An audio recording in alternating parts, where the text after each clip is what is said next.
అనుభవ జ్ఞానం కోసం కొన్ని పరిస్థితులు మనకు అనుమతిస్తాడు తప్ప ఉద్దేశపూర్వకంగా మనల్ని శ్రమ పెట్టాలని ఎన్నడూ ఆయన అనుకోడు.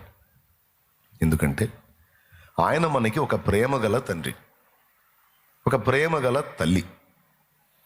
ఏ తండ్రి కూడా తన బిడ్డ హీన దశలో, దీన దశలో, అడుక్కు తినే పొజిషన్లో, దిగజారిపోయిన స్థితిలో, వాళ్ళ చేత వీళ్ళ చేత చీచా అనిపించుకునే స్థితిలో ఉండాలని ఏ తల్లి ఏ తండ్రి మనుషులుగా ఉండి కూడా చెడ్డోళ్ళు కూడా కోరుకోరు. చెడ్డ తల్లిదండ్రులు అనుకున్న వాళ్ళు సైతం వాళ్ళ అబ్బాయి బాగుండాలి, వాళ్ళ అమ్మాయి బాగుండాలనే కోరుకుంటారు. మీరు చెడ్డవారై ఉండి మీ పిల్లలకు మంచి ఈవులని ఎరిగి ఉండగా మీ పరలోకపు తండ్రి మీకంటే ఎంతో శ్రేష్ఠుడు.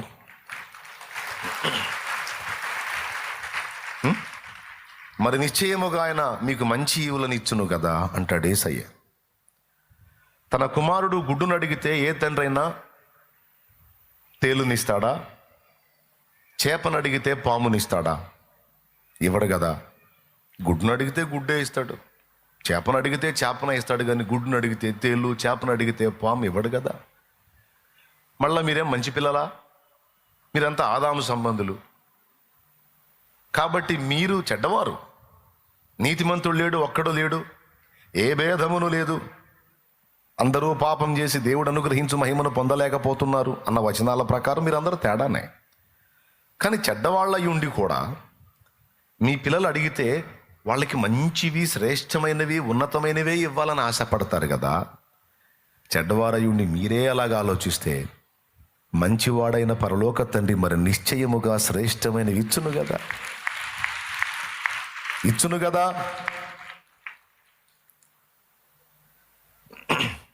ప్రియులారా, గుర్తుపెట్టుకోండి, ఈ సందేశం నీకు అర్థం కాకపోతే, ఈ పాఠం నీకు అర్థం కాకపోతే నీకు ఎదురైన శ్రమలకి ఆత్మహత్య చేసుకోవాలనిపించింది,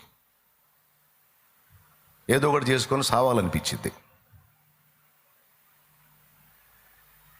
దేవుడు కూడా నన్ను వదిలేశాడు, దేవుడు కూడా నా మీద పగబట్టినట్టున్నాడు, మనుషులు అర్థం చేసుకోవట్లా, దేవుడు కూడా అర్థం చేసుకోవట్లా, సస్తే పోయిద్ది అన్నంత విరక్తి నీకు వచ్చి చివరికి ఆ గతి పట్టే అవకాశం ఉంది. ఇది అర్థం కాకపోతే. ఇది అర్థమైందనుకో, ఇంకెప్పుడు ఎంత కఠినమైన శ్రమకు నువ్వు వెళ్ళినా నువ్వు చెప్పుకునే మాట ఏంటో తెలుసా? అనుభవం కోసమే ఇది, కేవలం అనుభవం కోసమే. ఈ అనుభవం నేను పొందిన తర్వాత నా తండ్రి వీటన్నిటిని తొలగిస్తాడన్న నిరీక్షణ, విశ్వాసం నీకు వచ్చింది.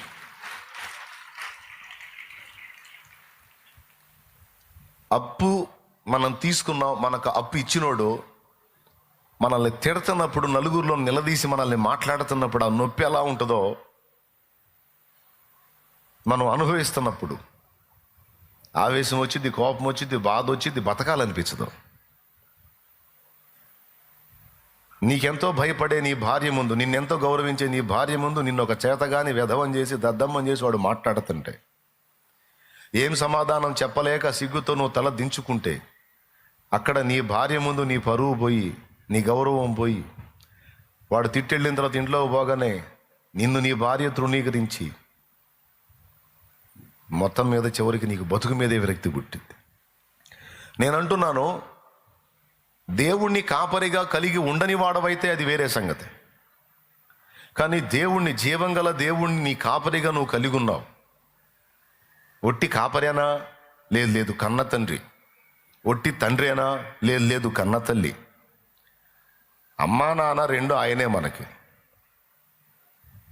ఆ కోణంలో మనం ఆలోచిస్తే మరి ఇంత తండ్రి ఉన్నాడు నాకు, తల్లి తండ్రి రెండు ఆయన అయి ఉన్నాడు, ఆయన బిడ్డగా నేను ఈ మాటలు పడుతుంటే ఆయన ఏం చేస్తున్నాడు?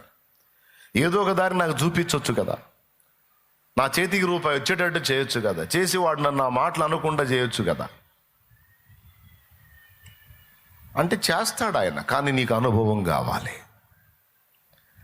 అనుభవం కావాలంటే వాడు అనాలి. అన్నప్పుడు ఆ నోటి మాటల వల్ల కలిగే నొప్పి ఎలా ఉంటుంది నీకు అర్థం కావాలి.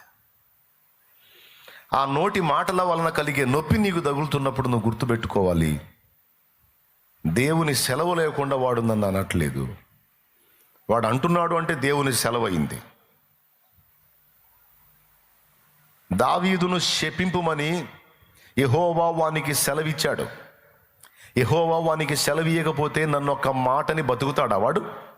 నేను ఫైట్ చేయాల్సిన అవసరంలా. నన్ను ఎవరు పిలిచారో, ఎవరు నన్ను ఏర్పరిచారో, ఎవరు నాకు తోడై ఉన్నాడో ఆయనే చంపేస్తాడు అండి. కానీ వాడు నన్ను తిట్టి బతికున్నాడంటే ఆయనే సెలవిచ్చాడు. మీరెవరు ఆపటానికి తిట్టేవాడిని? తిట్టనియండి, యెహోవా వానికి సెలవిచ్చాడు అంటాడు దావీదు. నీకు లేకపోవచ్చు, నేను తిడతంటే మాకు బాధగా ఉంది. అడ్డుకోవాకండ్రా సెరూయా కుమారులారా, అడ్డుకోవాకండి. వాడు తిట్టాలి, వాడు ఇంకా తిట్టాలి. ఆయనకి నా మీద ఉన్న కోపం పోయి నా మీద జాలి రావాలి. మళ్ళీ వీటన్నిటిని బట్టి కనికరించిన నా దేవుడు మళ్ళా సింహాసనం ఇవ్వాలి. జరిగింది మీకెందుకు? మీరు అని తిట్టనండి. నేను బుద్ధి తక్కువ అండిరా, నేను కొన్ని అడ్డమైన పనులు చేసి గతి పట్టాను. ఆయన కోపగించుకోవటంలో న్యాయం ఉంది. కానీ నాకు ఒకటి తెలుసు, గత్యంతరం లేక తప్పనిసరి పరిస్థితుల్లో కోపడుతున్నాడు. కానీ దావీదంటే ఆయనకి చాలా ఇష్టం రా. నేనంటే ఆయనకి చాలా ఇష్టం. ఇట్లాంటి వాళ్ళందరూ నన్ను తిడితే, నా మీద ఆయన కనికరం వస్తే, మళ్ళా నాకు పూర్వపు వైభవానికి మించిన వైభవాన్ని నా దేవుడు ఇస్తాడు. దేన్ని బట్టి? కనికరాన్ని బట్టి. తిట్టని అన్న నిజంగా అంతే చేశాడు దేవుడు. అందుకే దావీదుకు దేవుని చిత్తానుసారమైన మనస్సు గలవాడని పేరు. అంటే దేవుని మనసు ఎలా ఉంటుందో దావీదు గుర్తుపట్టాడు. సోదరుడా, 2 కారణాలు స్పష్టంగా చెప్తాను నేను. 2 కారణాలు. యెహోవాను కాపరిగా కలిగుండి కూడా నీవు శ్రమ పడుతున్నావంటే దానికి కొన్ని కారణాలు ఉన్నాయి. 2 అన్నాను అంటే సింపుల్గా తేలకూడదామని. చాలా కారణాలు ఉన్నాయి, 2-3 అందిస్తా. చూడండి. 1,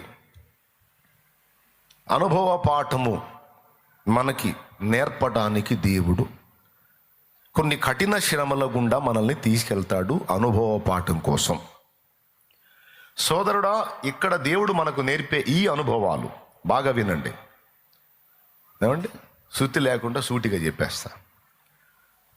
ఇక్కడ దేవుడు మనకు నేర్పే ఈ అనుభవాలు ఇక్కడ జీవితానికే పరిమితం కాదు, రేపు మనకు రాబోతున్నటువంటి నిత్యత్వం, యుగయుగాలు నిత్య జీవం ఉంది.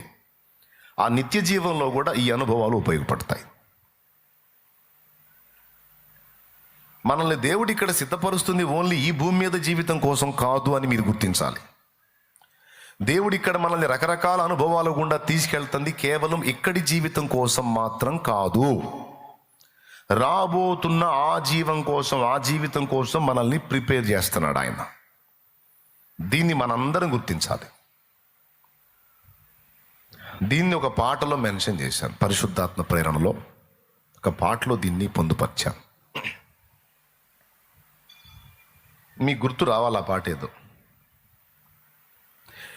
అడుగడుగున పయనంలో అవమానపు హేళనలో నొప్పించే మాటలతో మనసు నలిగి ఉన్నావా.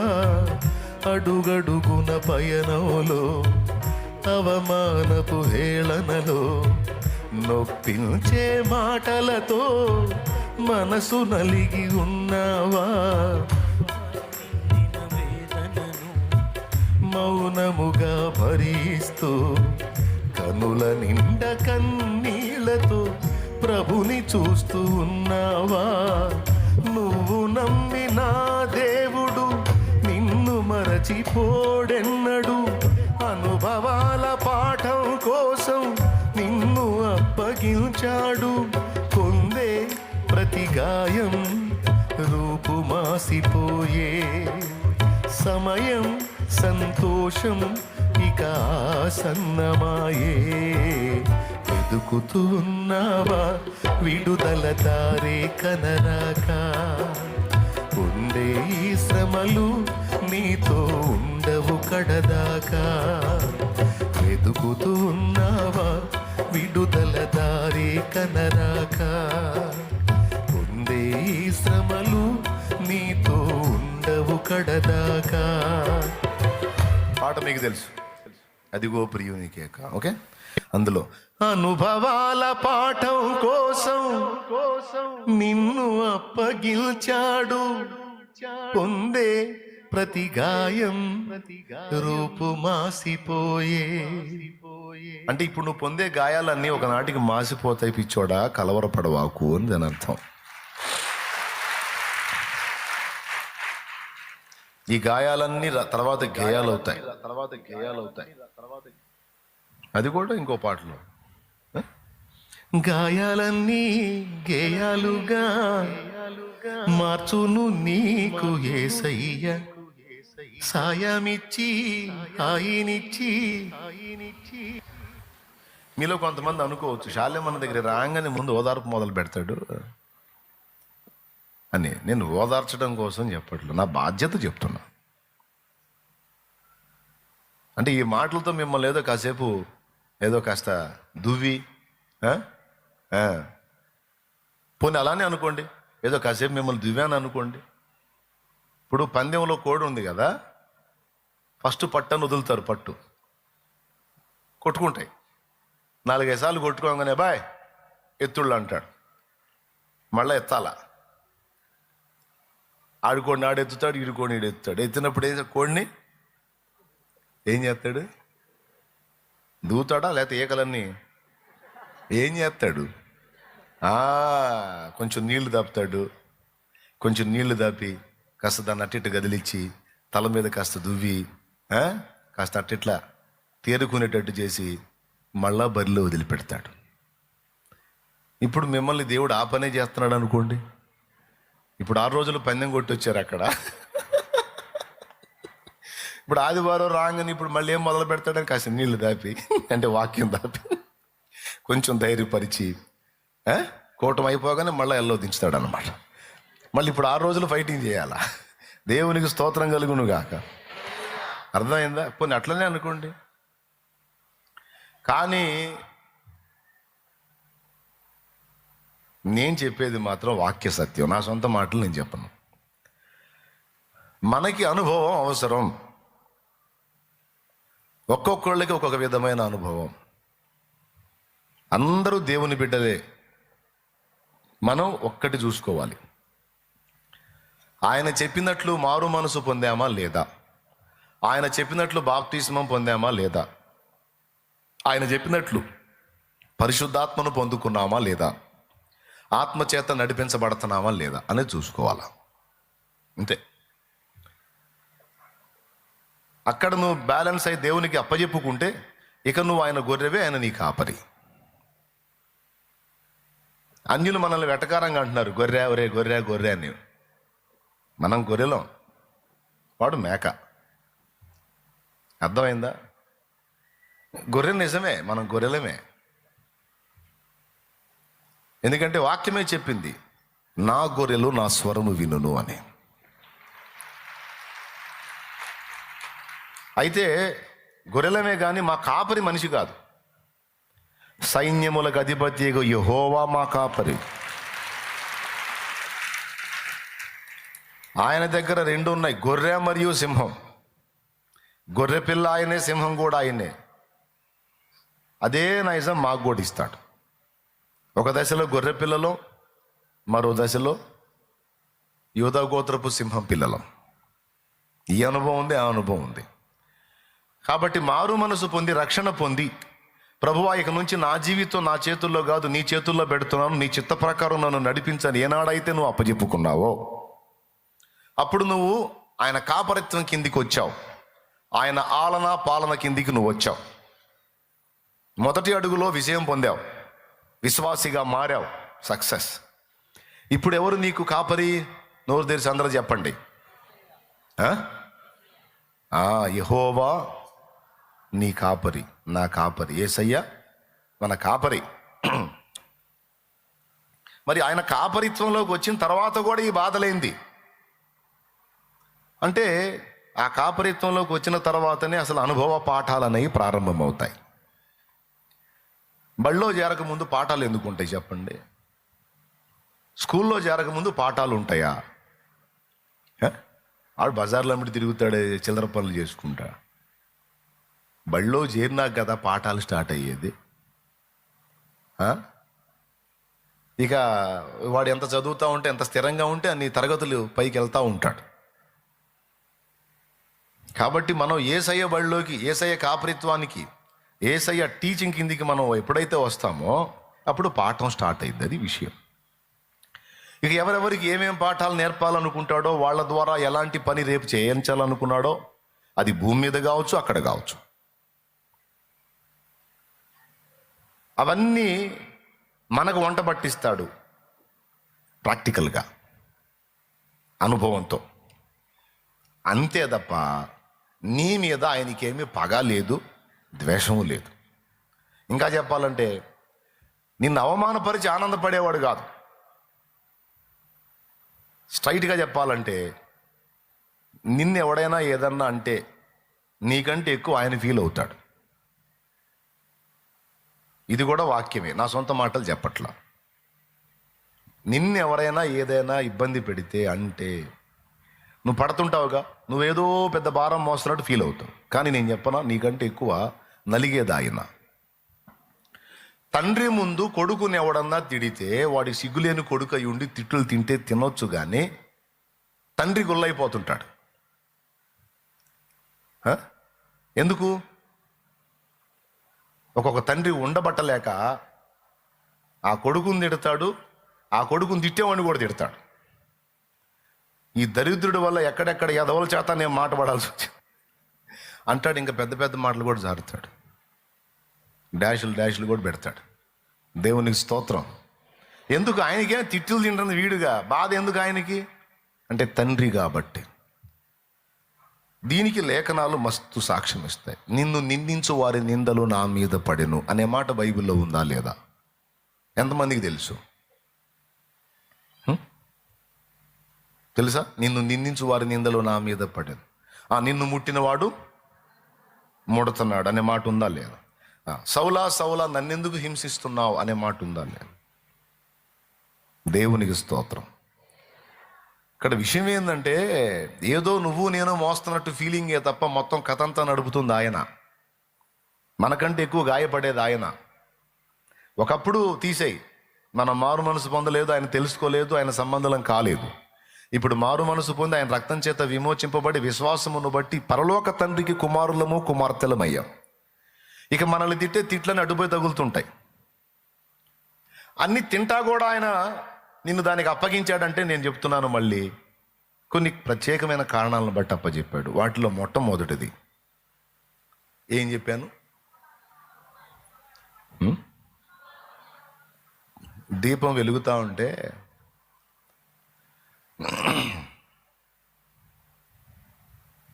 ఒక సోదరి దీపంతో అందట, దీపమా, నా చదువు మీదే దృష్టి పెట్టి చదువుకుంటున్నాను, కానీ ఇంతగా నాకు వెలుగును పంచుతున్నావు, నిన్ను ఒకసారి కూడా తలంచలేదు. నీ వెలుగును ఆస్వాదిస్తున్నాను, నీ వెలుగును ఉపయోగించుకుంటున్నాను, కానీ నిన్ను గుర్తించలేకపోయాను. దీపమా, పాపం నా కోసం ఎంత కష్టపడుతున్నావో అందట దీపంతో. అప్పుడు దీపం అందట, నా బొంద నేను కష్టపడేది ఏముంది, పడే కష్టమంతా నూనె పడుతుంది అందట. ఎందుకంటే ఆ దీపపు ఒత్తి నుంచి మంట వస్తుంటుంది కదా, ఆ మంటే కదా వెలుగు. అవునా? అదేంటి అట్లా అంటావు? నువ్వు లేకపోతే ఎట్లా కుదిరిద్ది, నువ్వే కదా కాలుతుంది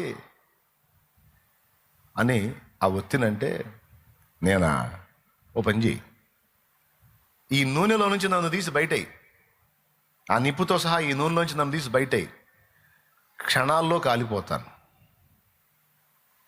ఇక మళ్ళా నువ్వు నన్ను వెలిగించడానికి, నా వెలుగు కింద నువ్వు ఉండడానికి కుదరదు. కావాలంటే తీసి బయటే చూడు, క్షణాల్లో కాలిపోతాను.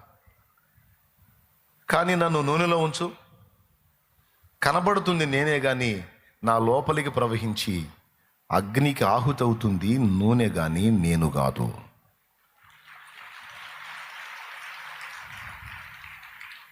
ఇప్పుడు మనలో నూనెగా ఉండి ప్రవహిస్తున్నవాడు ఆయనే, మనం కాదు. అర్థమైందా? మనం ఫీల్ అవుతున్నాం మనమని. అందుకే చాలాసార్లు నాతో నేను చెప్పుకున్న మాట ఏమిటో తెలుసా? ఓ పెద్ద ఏదో చేస్తున్నట్టు నీ మీద నువ్వు జాలి పడొద్దురా అని నా మీద నేను చెప్పుకుంటా. నీకు కూడా అదే చెప్తున్నాను. మన మీద మనకి జాలిపడే తత్వం అనేది రానియొద్దు. చాలాసార్లు మనం ఎక్కువ డ్యామేజ్ అయ్యేది ఎక్కడో తెలుసా? మన మీద మనమే జాలి పెట్టుకుంటాం చూడు, అక్కడ దెబ్బతింటాం. మన గురించి మనం ఆలోచిస్తాం, మనకేదో అయిపోతుందని మనం ఫీల్ అవుతాం, మన మీద మనకి జాలి ఎక్కువ అయిపోయింది. ఎంత ఎక్కువ అయిపోతే అంత దెబ్బతింటాం. ఏమన్నా అర్థమైందా నేను చెప్పేది? మన మీద మనకి జాలి ఎక్కువైందంటే ఆత్మహత్య చేసుకునే పరిస్థితి వచ్చింది. చాలామంది సూసైడ్ చేసుకునేది అందుకే, వాళ్ళ మీద వాళ్ళకి జాలి ఎక్కువ అయిపోయి, నన్ను ఎవరు అర్థం చేసుకోవట్లేదు, నన్ను ఎవరు పట్టించుకోవట్లేదు, నన్ను ఎవరు ప్రేమించట్లేదు, అసలు నాలాంటి బాధితురాలు ఈ ప్రపంచంలో ఎవరు ఉండరు, నాలాగా మాటలు ఎవరు పడరు, నాలాంటి సమస్యలు ఎవరికి లేవు, నాలాంటి ఇబ్బందులు ఎవరికి లేవు, నిజంగా నేను మాత్రమే ఈ బాధ పడుతున్నానని ఎక్కువ జాలికి వెళ్ళిపోయి తమ మీద తమకు జాలి ఎక్కువైన వాళ్ళు ఖచ్చితంగా ఆడికే పోతారు. అంత డేంజర్. అందుకే మన మీద మనకి జాలొద్దు. ఎంత బాధలన్నా పడింది, ఏడిచావు, ఎవరికంటే ఎక్కువ పడ్డావురా నోరుమొయ్యి అనుకోవటం వెళ్ళటమే. ఏడిచావు, ఎవరికంటే ఎక్కువ చేశావు, ఎవరికంటే ఎక్కువ అనిపించావు అనుకొని నిన్ను నువ్వు తృణీకరించుకోవటమే తప్ప జాలి పడటానికి లేదు. ఇంట్రెస్ట్ ఉంటే గుర్తు రాసుకో, బాగుపడతాం. దేవునికి స్తోత్రం. రాసే అవసరం లేదులే, మాకు గుర్తుండిపోయిద్దంటే ఇబ్బంది లేదు, లేకపోతే రాసుకో.